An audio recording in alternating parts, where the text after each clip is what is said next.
I've had many, many people who have chosen to transition. I've had many, many people who have chosen to stick around that are alive to this day.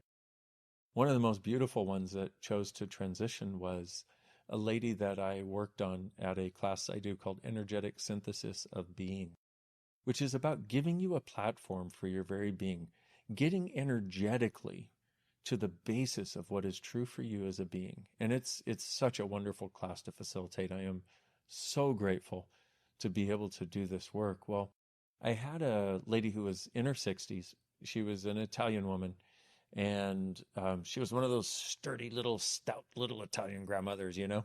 Well, I ended up bringing her up on the stage and giving her a session. Now, she was in 4th stage cancer at that point. And so I asked her, if you could have anything out of this, what would it be? And she said, peace. And I was like, wow, what a beautiful request. Okay. As we started working, there was one point at which my hand was really lightly on her back, and it just melted into her back, and you could feel her whole body relax. And she took this deep breath. And I realized that was probably the first time in her life she'd been touched with total caring and no judgment. And it was so beautiful. I started crying. Everybody in the room started crying. So I sat her up at the end of the session, which was just a few minutes later. I sat her up at the end of the session, and she looked transformed. She looked like somebody who had had the weight of the world taken off of her shoulders. And I was so moved and touched by the difference in this beautiful woman and how she was presenting. I couldn't facilitate the class any longer that day. So I ended class a little early that day. And I walked out of there with a sense of gratitude and a sense of the connection of all things. See, and this is one of the experiences that has shown me what not avoiding death and the dying process can do for us. So I got an email 2 weeks later from her friend who was translating for her. And she said, I want to thank you so much. I truly am at peace. And now I don't know whether I will be living or this body will be dying, but I'm going to enjoy every day and every moment of every day. Thank you. Whew. Oh, goodness, what a gift. What an amazing gift to receive. And she ended up dying about 6 months later. And her friend sent me another email letting me know, number one, and thanking me again, because she said the transformation in this woman was phenomenal.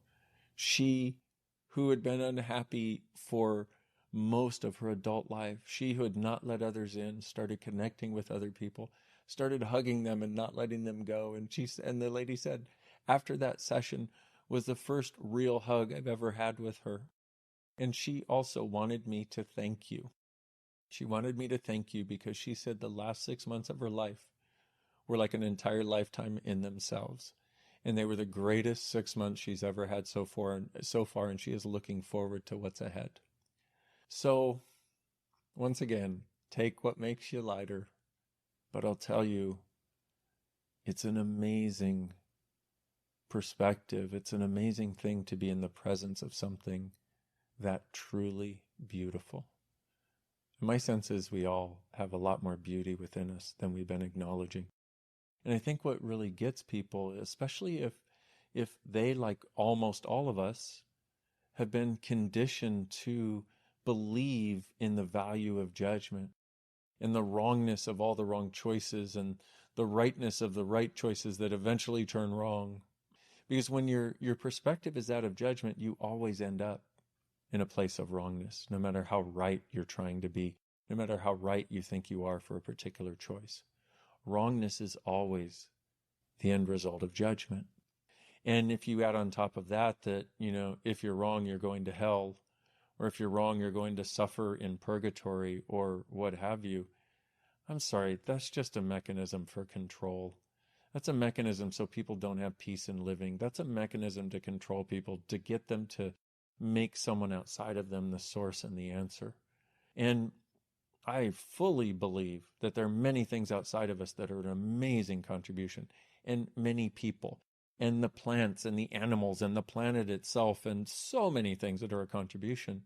But to put the source for our eternal happiness outside of us seems to me placing it where it will do the least good and create the most judgment.